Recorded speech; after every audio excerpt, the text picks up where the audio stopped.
गांधी जी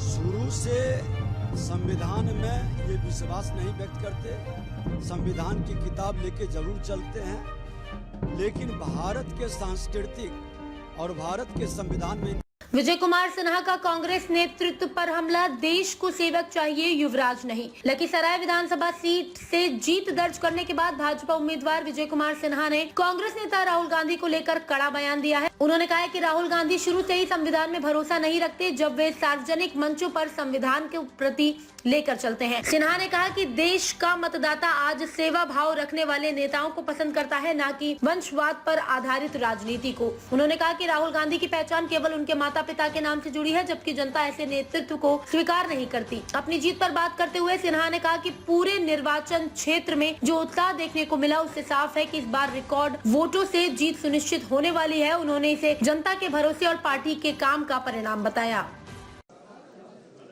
श्रीमान राहुल गांधी जी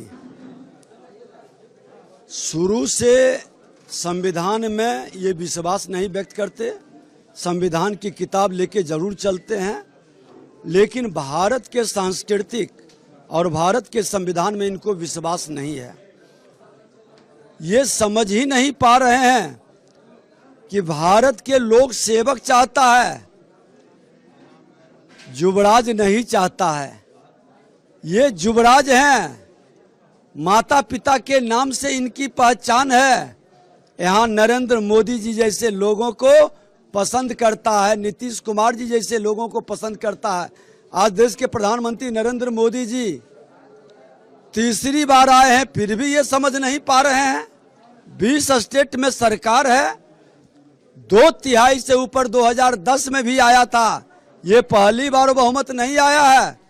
हमने तो पहले भी आप ही के चैनल ANI पर कहे थे 3 दिन पहले कि 175 से 200 पार करेंगे। जो हम हवा देख रहे हैं, क्योंकि 2005 से मैं चुनाव लड़ रहा हूं, विधायक हूं, लोगों के उत्साह देख रहे हैं। ये 2010 का रिकॉर्ड तोड़ेगा और सचमुच में रिकॉर्ड टूटा है।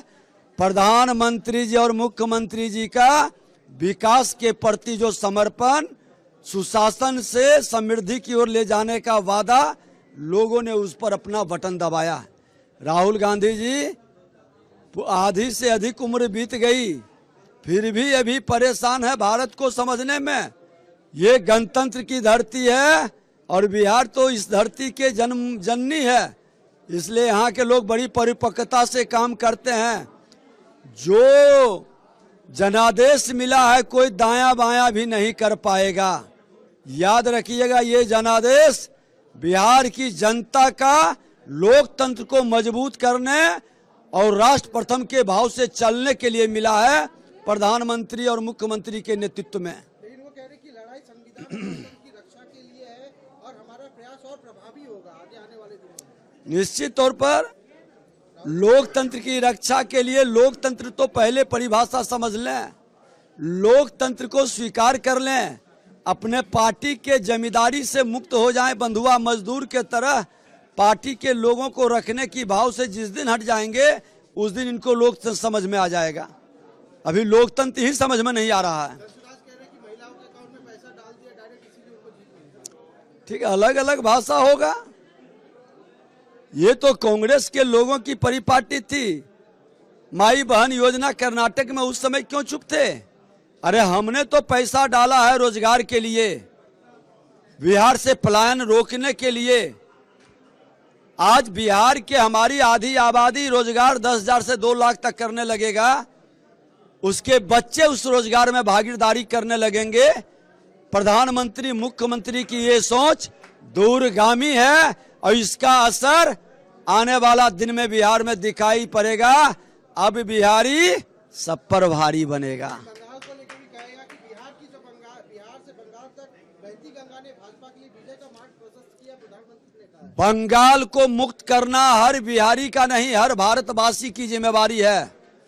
बांग्लादेशियों घुसपैठियों से बंगाल को मुक्त करना जो मां भारती के संतान है उसकी जिम्मेवारी है। और बंगाल हमारा देश का शान है, स्वाभिमान है।